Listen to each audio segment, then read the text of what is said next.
The atomic nucleus is small. It'd take 30,000 carbon nuclei to stretch across a single carbon atom. The nucleus is made up of particles called nucleons, electrically charged protons, and electrically neutral neutrons. Neutrons and protons have close to the same mass, with the neutron's mass being slightly greater. Nucleons are bound together by an attractive nuclear force, appropriately called the strong force. The nuclear force of attraction is strong only over a very short distance. When two nucleons are just a few nucleon diameters apart, the nuclear force they exert on each other is nearly zero. This means that if nucleons are to be held together by the strong force, they must be held in a very small volume. Nuclei are tiny because the nuclear force is very short range. Meanwhile, the electrical force acts as a repulsive force between protons that are not in direct contact with one another. To be stable, a nucleus needs a certain balance of neutrons and protons. Although the nuclear force is strong, it is only barely strong enough to hold a pair of nucleons together. For a pair of protons which repel each other electrically, the nuclear force is not quite strong enough to keep them together. When neutrons are present, the attractive strong force is increased. The presence of neutrons adds to the nuclear attraction and keeps protons from flying apart. The more protons there are in a nucleus, the more neutrons are needed to hold them together. For light elements, it's enough to have about as many neutrons as protons. For heavy elements, extra neutrons are required. For elements with more than 83 protons, even the addition of extra neutrons cannot completely stabilize the nucleus. A strong attractive nuclear force acts between nearby protons A and B, but not significantly between A and C. The longer range electrical force repels protons A and C as well as A and B.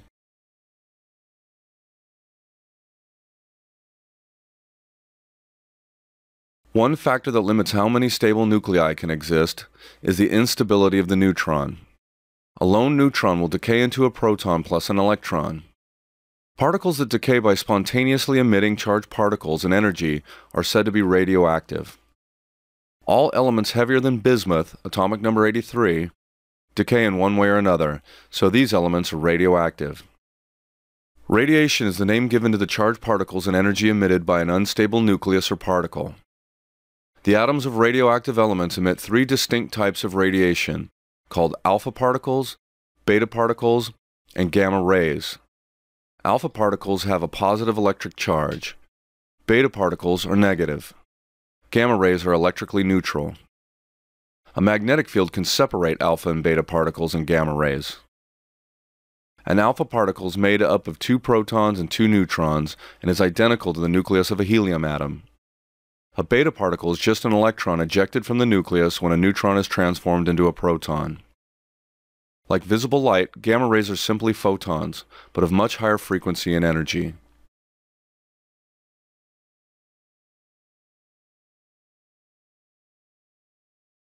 There's a great difference in the penetrating power of the 3 types of radiation. Alpha particles are the easiest to stop. They can be stopped by a few sheets of thin paper.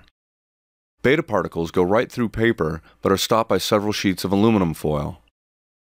Gamma rays are the most difficult to stop and require lead or other heavy shielding to block them. An alpha particle is easy to stop because it's relatively slow and its charge interacts with the molecules it encounters along its path. Even when traveling through nothing but air, an alpha particle will come to a stop after only a few centimeters. It soon grabs up a couple stray electrons and becomes nothing more than a harmless helium atom. A beta particle normally moves at a faster speed than an alpha particle and carries only a single negative charge. It's able to travel much further through the air. Beta particles slow down until they become part of the material they're in, like any other electron. Gamma rays are the most penetrating of the 3 because they have no charge. Dense materials such as lead are good absorbers mainly because of their high electron density.